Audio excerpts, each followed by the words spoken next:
아우슈비츠에서 찾은 삶의 이유. 빅터 프랭클의 죽음의 수용소에서의 저자 빅터 프랭클은 유대인이라는 이유로 아우슈비츠 수용소에 갇혔다.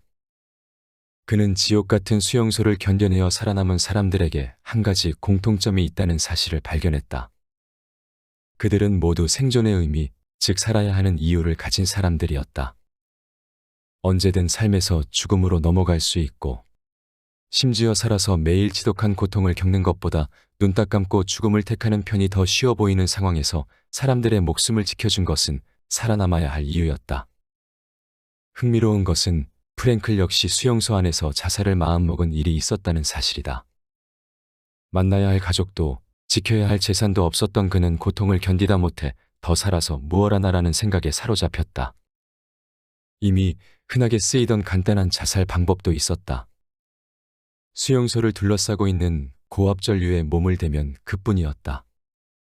실제로 많은 수용자들이 줄을 서서 걸어가던 중간에 아무렇지 않은 듯 옆으로 빠져나와 철조망에 몸을 던지곤 했다. 극단의 문턱 앞에서 그를 구해준 것이 바로 삶의 의미였다. 수용소라는 지극히 특수한 상황에서는 평소에 인간에게 볼 수 없는 비정상적인 심리 상태가 만연했다. 정신과 의사였던 그는 이 사례들을 연구해서 세상에 전할 수 있는 사람은 오직 상황을 직접 경험한 자신밖에 없다는 생각이 문득 들었다. 이 생각이 그로 하여금 살아남아야 할 이유를 만들어 주었고 다시는 자살하려는 마음을 먹지 않았다. 그 후 아우슈비츠에서 살아나온 프랭클은 고통을 겪고 있을 때 그것이 자신에게 주는 의미를 찾음으로써 고통을 극복하는 로고테라피를 창시했고 세계적인 심리학자가 되었다. 여기서 말하는 의미는 이를테면 정의나 박애처럼 거창한 것이 아니다. 오히려 크고 추상적인 가치보다도 위기를 극복하는 데 유용했던 것은 개인적이고 구체적인 의미였다. 인류를 구하고 싶다는 식의 큰 소망보다 고향으로 돌아가 한 번만 더 아내의 얼굴을 보고 싶다와 같은, 남들에게는 무의미해도 나에게는 의미 있는 지극히 개인적인 소망이 수용소 생활을 견디는 힘이 되었다는 것이다. 빅터 프랭클의 죽음의 수용소에서에 적힌 구절이다. 중요한 것은 포괄적인 삶의 의미가 아니라 어떤 주어진 상황 속에서 한 개인의 삶이 갖고 있는 고유한 의미라고 할 수 있다. 고통 속에서 의미를 찾는다는 말이 잘 납득되지 않을 수도 있다. 하지만 그 어떤 상황에서도 의미를 찾는 일은 반드시 가능하다는 것이 프랭클의 이야기다. 프랭클을 찾아온 내담자 중에 아내의 죽음으로 몹시 슬퍼하던 남자가 있었다. 그는 가슴이 찢어지는 아픔을 호소하며 사랑하는 아내가 죽었는데 자신이 이런 고통을 겪는 것이 무슨 의미가 있겠느냐고 물었다. 프랭클은 이렇게 되물었다. 만약 선생님이 먼저 죽고 아내가 살아남았다면 어떻게 됐을까요? 내담자는 아내에게는 매우 끔찍한 일이며 그녀는 도저히 견딜 수 없었을 거라고 답했다. 프랭클이 이어서 말했다. 부인께서는 그런 고통을 면하신 겁니다. 부인이 그런 고통을 겪지 않게 한 게 바로 선생님입니다. 그 대가로 지금 선생께서 살아남아 부인을 애도하는 것이 틀림없습니다. 내담자는 조용히 일어서서 악수를 청하고는 진료실을 나갔다. 어떤 고통에도 의미는 있다. 어떤 심각한 고난이라 할지라도 그 안에서 의미를 찾는 것은 가능하다. 만일 지금 겪는 시련이 작은 의미조차 찾을 수 없는 무가치한 고통이라 여겨지거든 스스로에게 한 가지 질문을 던지기를 권한다. 이 질문을 던지고도 의미가 없다고 말할 수 있는 사람은 단언컨대 아무도 없다. 만약 내가 이 위기를 이겨낸다면 이로 인해 나는 나중에 어떤 선물을 받게 될까? 폭풍우의 한가운데를 지나고 있을 때는 맑고 쾌청한 하늘을 상상할 마음의 여유가 없다. 흠뻑 젖은 옷과 추위에 덜덜 떠는 몸은 오직 고통만 느낄 뿐이다. 하지만 삶이 우리에게 건네는 선물은 대개가 선불이다. 먼저 그 값을 온전히 치른 다음에야 보상을 안겨준다는 말이다. 인생에는 당장 직접적인 결과가 따르지 않더라도 더 많이 움직여야 하는 시기가 반드시 있다. 폭풍우에는 반드시 끝이 있고 맑은 하늘은 반드시 찾아온다. 다만 지금 이 위기를 돌파하지 않고는 나중을 기약할 수 없다. 가야 할 때 가지 않으면 가려 할 때 갈 수 없다.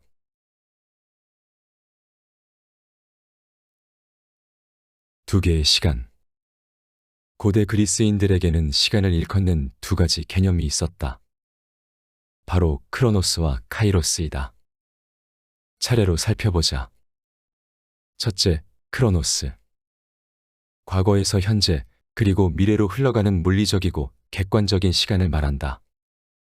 두 달이 걸렸다, 3년이 지났다라고 할 때 쓰이는 시간 개념이 크로노스다. 둘째, 카이로스. 특별한 의미가 부여된 주관적인 시각이다. 수능 시험을 치르던 날이나 사랑을 고백한 순간의 기억은 다른 수많은 시간의 흐름 사이에서 확연히 도드라진 특별한 의미를 갖는다. 다른 목적을 위한 수단으로서의 시간이 아니라 그 자체가 목적이 되는 시간이 카이로스다. 우리의 시간인식은 대부분 크로노스의 시간에 머물러 있다. 스케줄에 적혀 있는 미팅 시간, 보고서 제출의 마감 시간, 프로젝트의 권리 소요 시간은 모두 같은 차원의 물리적인 시간 개념이다. 크로노스의 시간 개념에 따라 생각하는 한 시간은 어떤 일을 할 때 소요되는 자원으로만 이해된다. 같은 일을 할 때는 빨리 하는 것이 낫고 같은 시간이라면 많은 일을 하는 것이 낫다. 크로노스 개념을 바탕으로 하는 시간관리법 역시 시간을 절약해서 효율을 높이는 데 초점이 맞추어져 있다. 서점에 깔려있는 시간관리 플래너나 자기계발 서적들, 그리고 옛사람들의 공통된 메시지가 그것이다. 인생을 사랑한다면 시간을 낭비하지 말라. 인생은 시간으로 이루어져 있으니까. 벤저민 프랭클린.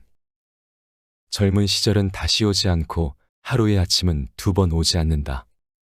도연명. 소년은 늙기 쉽고 학문은 이루기 어려우니 아주 짧은 시간도 가벼이 여기지 말라.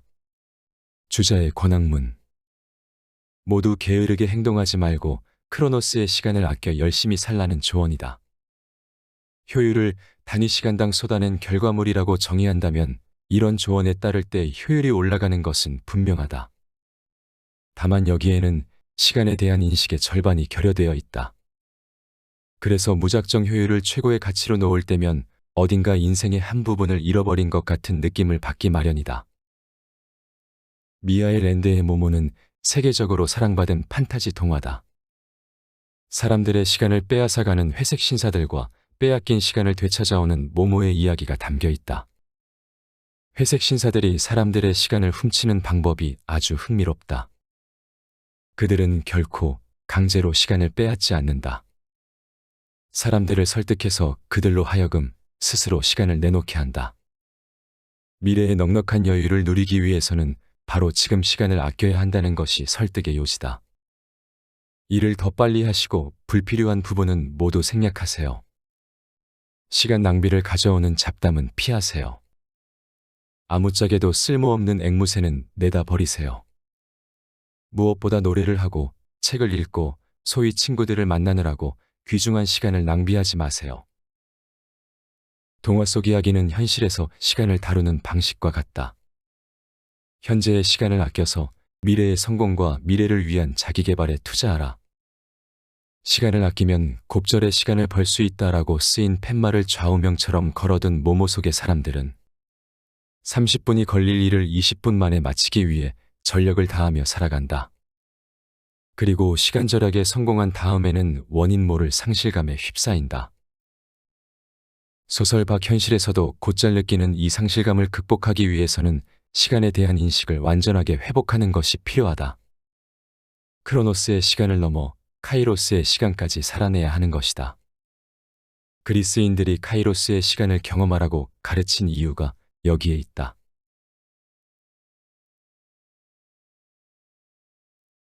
설거지의 목적이 설거지 자체일 수 있다면 카이로스의 시간을 경험하는 것은 지금의 순간을 최상의 시간으로 빚어낼 때에야 가능하다.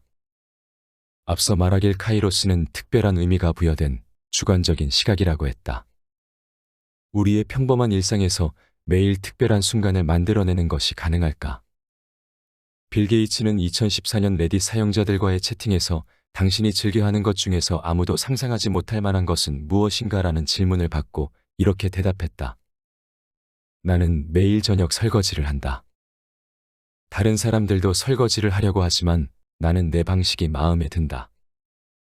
아마존의 CEO 제프 베조스도 인터뷰에서 똑같은 말을 한 적이 있다. 그 역시 매일 저녁 스스로 설거지를 한다면서 그것은 내가 하는 일 중에서 가장 섹시한 일이라고 확신한다라는 농담까지 덧붙였다. 세계 1, 2위의 부자이자 일상을 5분 단위로 쪼개 쓸 정도로 바쁜 두 사람이 매일 저녁 직접 설거지를 한다니 우연의 일치라고 하기에는 너무나 절묘하다. 일반적으로 설거지는 빨리 끝내고 다른 무언가를 하기 위해서 하는 일이다. 걸리는 시간이 짧으면 짧을수록 좋은 것도 당연하다. 설거지 시간을 빨리 감기 위해서 아예 건너뛸 수 있다면 더 좋은 일일 것이다. 손이 덜 가게 해주는 최신형 식기세척기가 위시리스트의 단골 손님인 것처럼 이때의 설거지는 다음 할 일로 넘어가기 위한 수단이자 장애물에 불과하다. 반면 설거지를 하는 목적이 설거지 그 자체인 사람이라면 어떨까? 그들은 마치 산책을 하거나 기도를 할 때처럼 애써 소요 시간을 줄이려 하지도 않을 것이다. 그 순간을 최대한 즐기고 그 순간에 최대한 존재하는 것이 그들이 설거지를 하는 목적이다. 이것이 빌 게이츠와 제프 베조스의 설거지다. 이는 틱나탄 스님이 아기 부처님을 목욕시키는 것과 같다라며 일상에서 실천을 권유한 설거지 명상과도 일치한다. 두 손 모아 기도를 하듯이 지금 이 순간에 모든 주의력을 기울이는 일. 이것이 바로 일상에서 특별한 순간을 만드는 방법이자 평범한 일상을 충만함으로 채우는 방법이다. 다른 말로는 카이로스의 시간을 경험하는 길이다. 모모에 등장하는 청소부 배포가 도로 청소를 대하는 방식이 좋은 예다. 한꺼번에 도로 전체를 생각해서는 안 돼.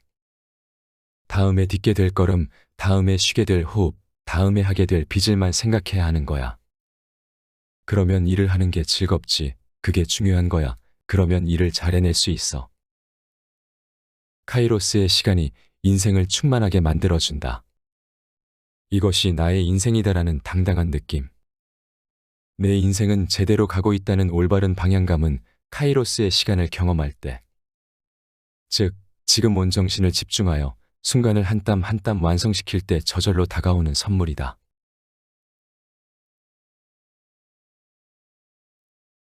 힘들었던 시간을 충만하게 기억하기. 마이클 싱어는 명상 공동체의 설립자이자 영적 리더로서 뉴욕타임스 베스트셀러 상처받지 않는 영혼의 저자다. 그의 본업은 IT 기업의 CEO인데 스티브 잡스나 빌 게이츠와 비슷한 나이대인 싱어 역시 세상에 퍼스널 컴퓨터가 처음 등장했을 때 프로그래머의 길에 들어섰다. 그 후 우연한 계기로 병원에서 쓰는 전산 프로그램을 미국에서 처음으로 개발하여 지금은 자가용 비행기를 타고 다닐 정도의 대성공을 거두었다. 여러 분야에서 성취가 컸던 만큼 탄탄대로만 걸어왔을 것 같지만 그에게도 심각한 어려움이 닥친 일이 있었다. 회사의 공동 경영자가 주가를 조작했는데 형량을 감경받기 위해 싱어 역시 공범이라고 거짓 진술을 한 것이다. 금융당국의 끈질긴 조사와 긴 법정 싸움이 이어졌고 완전한 무죄가 밝혀지기까지는 무려 6년이 걸렸다. 사건이 해결되고 난 뒤에 싱어는 오프라 윈프리 쇼에 출연한다. 어떻게 6년이나 되는 지긋지긋한 시간을 견뎌냈느냐는 질문에 싱어는 답했다. 그 시간이야말로 내 안에 남아있는 마음의 가시들을 모조리 뽑아낼 수 있는 더없이 좋은 시간이었습니다. 뛰어난 명상가답게 그는 모든 것이 무너지는 와중에도 화를 내거나 억울해하는 대신 매 순간에 집중하는 편을 택했고 그 기간에 엄청난 인격적인 성장까지 거두었던 것이다. 어떤 태도로 맞이하느냐에 따라 위기는 카이로스의 시간이 될 수 있다. 아니, 그것을 카이로스의 시간으로 만드는 것이 우리가 할 일이다. 즐거운 경험만은 아닐 것이다. 아무리 의미와 가치를 부여하더라도 힘든 시기를 이겨내는 일은 여전히 힘들며 고통스러운 작업이다. 하지만 고통을 피하지 않고 순간에 집중할 때 훗날 우리는 이 시간을 충만함으로 기억하게 된다. 나에게 주어진 삶을 잘 살아냈다는 뿌리 깊은 충만한 말이다. 항해사는 풍랑 속에서 경험이 늘고 운동선수는 힘겨운 상대와 붙을 때 실력이 늘듯이 험난한 시기에는 배울 거리가 무수히 쌓여 있다. 2008년 금융위기 당시에 미국 경제를 최전선에서 지휘했던 벤 버냉키 연방준비제도 이사회 의장은 1929년에 일어난 경제 대공황을 오랫동안 연구했다. 한참 지난 자료를 들추어 보는 이유를 물었을 때 버냉키는 지질학을 이해하려면 대지진을 깊게 공부해야 하듯이 경제를 이해하기 위해서는 이 분야의 대재앙에 대해 계속 연구해야 한다라고 답했다. 위기가 클수록 배울 거리가 많다. 한참 전에 지나간 위기에서도 배울 점들이 있는데 하물며 지금 이 순간 겪고 있는 고난이야 말해 무엇하겠는가. 다만 위기 속에서 배움을 얻기 위해서는 고통을 회피하는 대신 그 순간에 온전히 집중해야 한다. 어차피 해야 할 고생이라면 좋다. 한 조각도 놓치지 않고 낱낱이 경험해 주마라는 적극적인 자세로 온 힘을 다해 지금에 마주할 때 위기의 경험은 온전하게 충만한 시간으로 남는다. 주위의 상황이 우리를 짓누를 때 그것을 극복하는 유일한 길은 그 안으로 들어가는 것이다.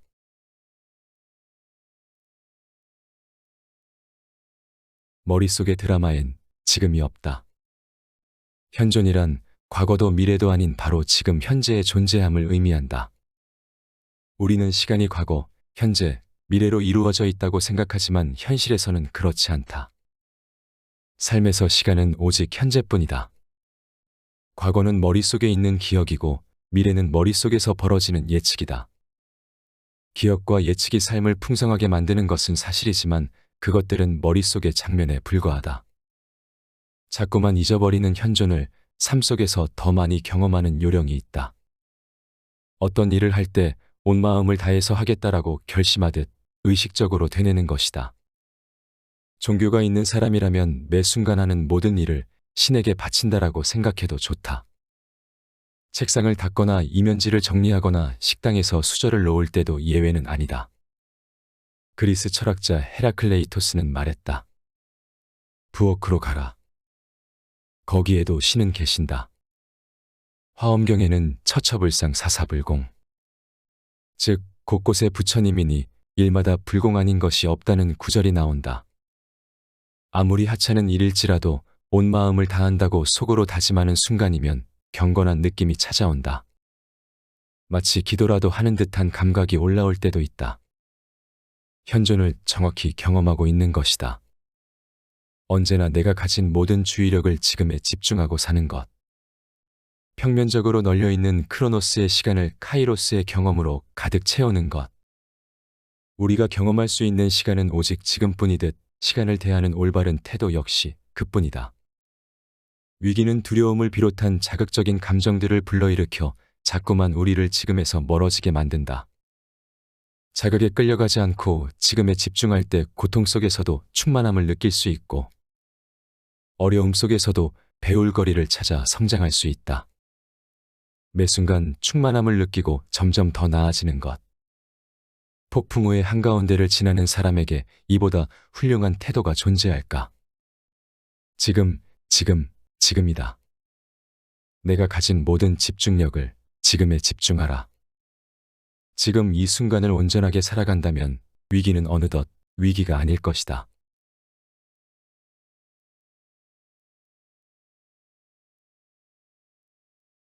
앞에서 소개한 내용은 태도 수업에서 가져왔다.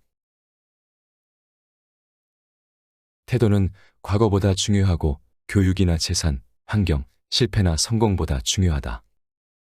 또한 다른 사람들의 말이나 행동보다 중요하며 외모나 재능, 기술보다 중요하다. 우리는 그날 하루를 받아들이는 태도를 선택할 수 있다. 과거를 바꿀 수도 없고 사람들이 특정한 방식으로 행동하려는 사실을 바꿀 수도 없다. 우리는 피할 수 없는 것은 바꿀 수 없다. 우리가 할 수 있는 것이라고는 우리가 가진 줄 위에서 노는 것뿐인데 그 줄이 바로 우리의 태도다. 인생이란 일어나는 일 10%, 그 일에 반응하는 방법 90%로 구성된다고 확신한다. 그것은 당신에게도 마찬가지로 우리가 어떤 태도를 지닐지는 우리 자신이 결정한다. 이 책은 삶에서 크고 작은 위기를 마주했을 때 어떤 태도를 취해야 하는지, 그리고 그 태도를 어떻게 배우고 익힐 수 있는지에 대해 이야기한다. 책에서 저자는 말한다. 벼랑 끝에 놓인 위기이건 오랫동안 지속될 폭풍우이건 자신이 처한 상황에 맞게 정확하게 움직일 수 있는 힘. 그것이 태도라고.